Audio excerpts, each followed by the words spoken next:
السلام عليكم ورحمة الله وبركاته لما ولا الصوماليات سيدة توسكا يلا صعدة براها بالشدة وحن لا يهاي رمضان كريم قلبتها وحن شعب الصوماليات سيدة توسكا يلا صعدة نسو قد بنايا إن أذيك كدوان أذيك يدي هراء حفيسيد ويوشقين تيرين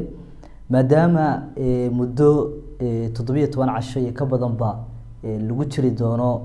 لوك دون او دالكن تركيا aan la bixi karin ayna taa bedelkeeda jiraan shacab Soomaaliyeed oo ka imanaya wadankii iyo shacab Soomaaliyeed oo maartay qurbaha ka imanaya waxay u baahan yihiin dadkaas markaas in balan loo qabto hadaba ama qaabka loogu qabanayo maxay tahay waxa adeegaas inoo fududeeyay oo maanta inoo soo bandhigay maadaama dadka Soomaaliyeed garab istaaga u baahan muddada corona xafiiska real time waxa uu u diyaariyay in ay dadkan balanta ay u qabtaan adeegyada sharciyada dalkan Turkiga lagu joogo in ay maaragtay la xaliyaan oo ay u sameeyaan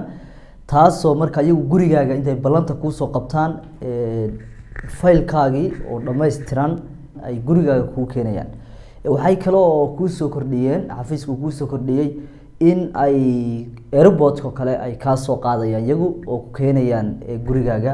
maadaama corona uu jiro wadankiina uu kala xirxiran yahay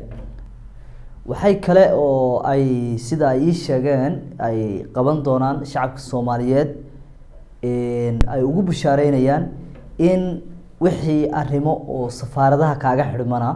ay ku dhameyn doonaan insha Allah wasaaradda arrimaha dibadda kale dadkii warqado uga baahda iyagana way la soo xalin doonaan dhamaan waxay kale oo ka caawin doonaan dadka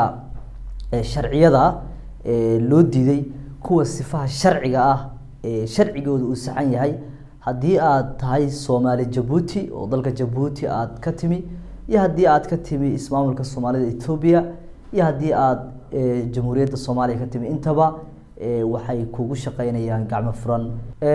dhamaan waxay ku shaqeyn doonaan sida muuqaal aan soo gudbin doono dhamaan luqadaha Ethiopia Soomaali iyo France iyo luqadda Carabi afarta luqadood waa lagu adeegayaa dalkaad ka timi iyo luqadda kugu fudud ee aad fahmi karto ayaa processkaaga lagu la hadlayaa laguna la xalinayaa lambarka shaashada ku qoran ayaad kala xiriiri kartaa dhamaan walaalaha Soomaaliyeed waxaan leeyahay ku soo dhawaada xafiiskan Ramadan Kareem